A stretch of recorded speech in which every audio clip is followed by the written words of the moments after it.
Oh, hey, can you hear me? I hear you. How you doing? Hey, what's up, man? It's your boy Alex from Berkeley. Alex, man, look at that. That's amazing. What's on your mind, Alex? Oh, man. I'll tell you, man. America, Tim, is a factory of sadness. America is like the Springfield nuclear plant where Homer Simpson works, and every cop is Chief Wiggum. Welcome to the new roaring 20s, Tim. Last call for the First Amendment. Last call for right to a fair day in court. Last call for streets without, cops in them. Sometimes I feel Thanos had the right idea, Tim. Cutting down our population to a good size. You ever think that the stupid bug is hitting this country at an all-time high? I hate watch Tucker Carlson, for the lulz. And he says that the Democratic Party has taken over the Pentagon and is undergoing an infiltration, the police force and, the Fed, because most cops vote for Donald Trump. Well, la-dee-da, what kind of brain-dead Dan Quayle bullshit is this? The Democratic Party that can't even control their own base, that Democratic Party is coup d'etat-ing the cops. How brilliant! These people think Joe Biden is controlled by the radical left. God, I wish he was controlled by the radical left. Who ordered the cup of Joe with cream and sugar? Oh, wait, it's just cream and sugar. Joe Biden versus Donald Trump in the Republican primary nomination. Excuse me. I meant the general presidential election.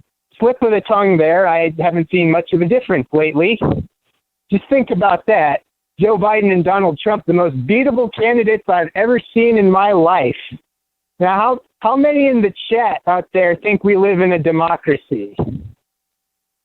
Okay, I see no one. How many of you think we live in a one-party state masquerading as a two-party state? The Democrats are on the inside what the Republicans are on the outside, each having almost identical financial backers to grease all the appropriate orifices and holes.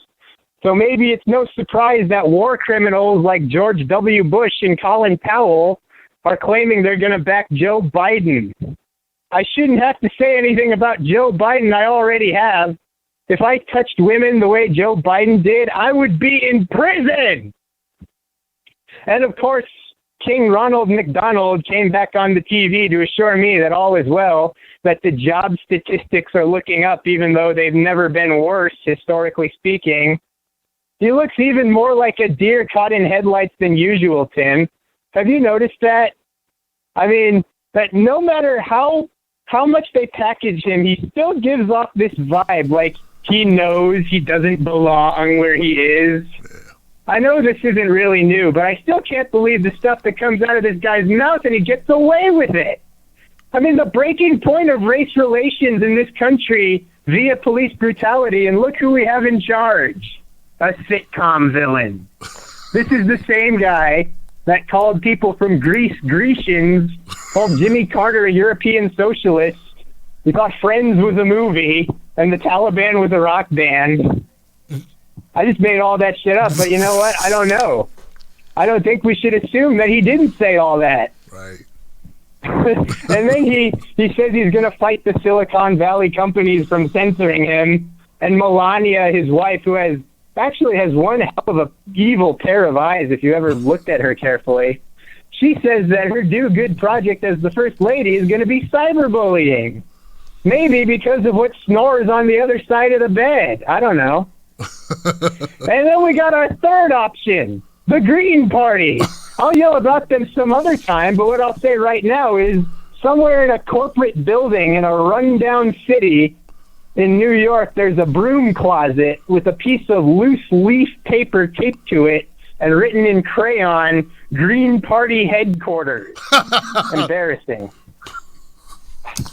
It shouldn't have to be this way. Americans shouldn't have to work so hard to police their elected officials, but that's the way it is. Whenever we get apathetic and stop making an effort to stay involved, You know, whenever we stop keeping an eye on them, the old guard is given a chance to dig themselves in further.